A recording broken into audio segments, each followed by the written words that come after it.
अल्हम्दुलिल्लाह अल्हम्दुलिल्लाहि वकफ़ा वस्सलामुन अला इबादिहिल्लज़ीना इस्तफ़ा अम्मा बाद फ़अऊज़ु बिल्लाहिस समीइल अलीम मिनश शैतानिर रजीम बिस्मिल्लाहिर रहमानिर रहीम रब्बि इश्रह ली सदरी व यस्सिर ली अमरी वहलुल उक़दतम मिन लिसानी यफ़क़हू क़ौली रब्बि ज़िदनी इल्मा। काबिल सद एहतराम मुअज़्ज़ज़ सामियान, आज हम बात करेंगे अल्लाह रब्बुल इज़्ज़त के नबी हज़रत अय्यूब अलैहिस्सलाम की कि हज़रत अय्यूब अलैहिस्सलाम ने अपनी तकलीफ़ में, अपनी बीमारी में अपने अल्लाह को कैसे पुकारा और अल्लाह रब्बुल इज़्ज़त ने कैसे मदद फरमाई। मेरी बहनों, जब हज़रत अय्यूब अलैहिस्सलाम बीमार हुए और बीमारी भी ऐसी कि गांव वालों ने गांव से बाहर निकाल दिया। कुछ उलमा का ख्याल है कि ये बीमारी कीड़ों की सूरत में थी जो कि हज़रत अय्यूब अलैहिस्सलाम के जिस्म में पड़ गए थे और वो कीड़े जिस्म को खाते रहते थे।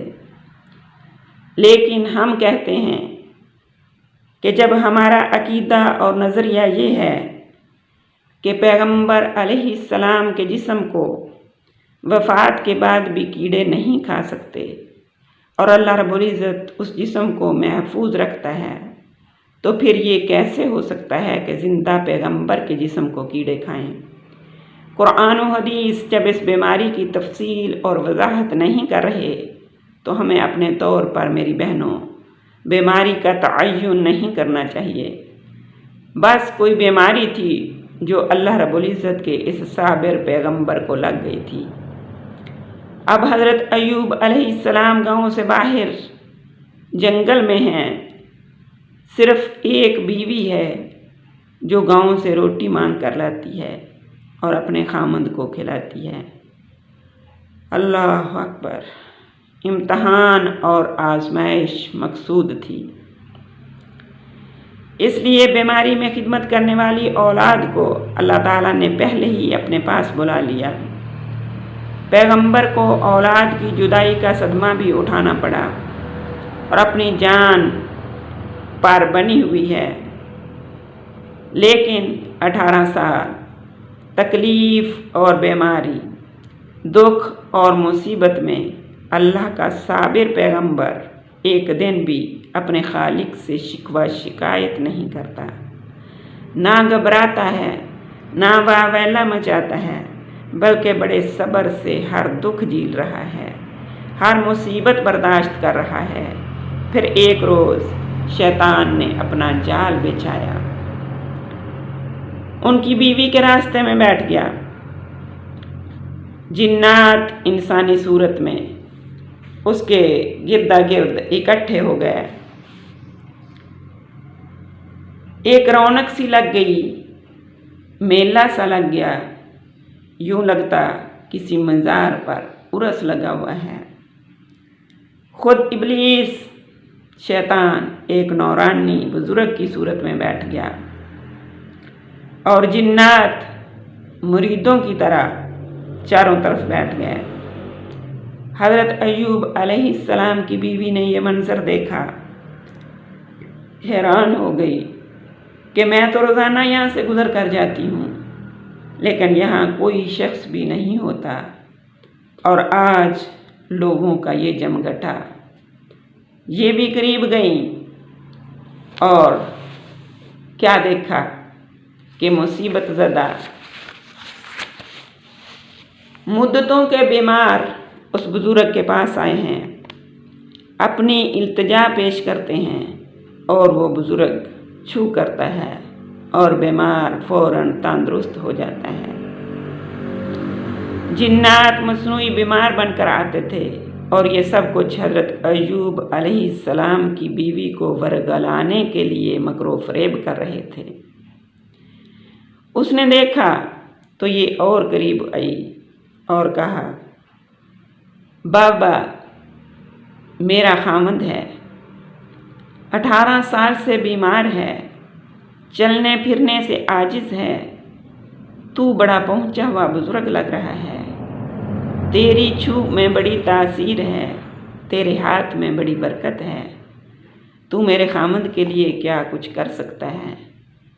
उसने दिल ही दिल में कहा, बीबी, मैं तो बैठा ही तेरे लिए हूँ, ये सारा डोंग रचाया ही तेरे लिए है, तू इसे मेरे पास ले आ। लेकिन उसे फ़ौरन ख्याल आया कि अल्लाह का पैगंबर है, आएगा तो नहीं। इसलिए कहने लगा कि अगर ना आ सके तो फिर वहीं मेरे नाम का एक बकरा ज़िबा कर देना, तेरा खामन तंदुरुस्त हो जाएगा। ये पहला बकरा था मेरी बहनों, जो गैरुल्लाह के लिए बतौर ज़िबा करने का इब्लीस ने कहा था। और आज हमारे दौर में जो लोग कहते हैं कि ये बकरा हज़रत साहिब के उर्स के लिए रखा हुआ है, ये सब उस मरदूद इब्लीस की नक्काली है। बीबी साहबा बड़ी खुश हुई, हज़रत अय्यूब अलैहिस्सलाम के पास आई और कहा, सरताज, काम बन गया। पूछा कैसे? कहने लगी, एक बुजुर्ग मिले थे, उनके हाथ में बड़ी बरकत और उनकी फूंक में बड़ा असर है। उसने कहा है कि मेरे नाम का एक बकरा ज़िबा कर देना, तेरा खामन तंदुरुस्त हो जाएगा।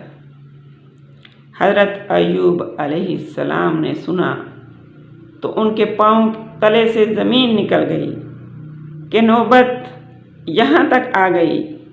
शैतान ने अपना जाल फैलाना शुरू कर दिया है।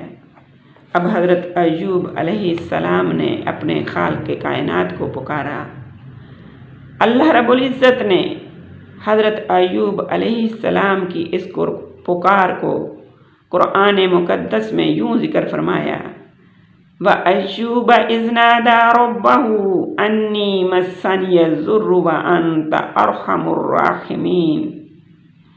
और हज़रत अय्यूब अलैहिस्सलाम ने बीमारी में पुकारा अपने पालनहार को कि मौला, मुझे तकलीफ़ और मुसीबत लग गई और तू सब रहम करने वालों से बड़ा रहम करने वाला है, मुझे सेहत अता फरमा।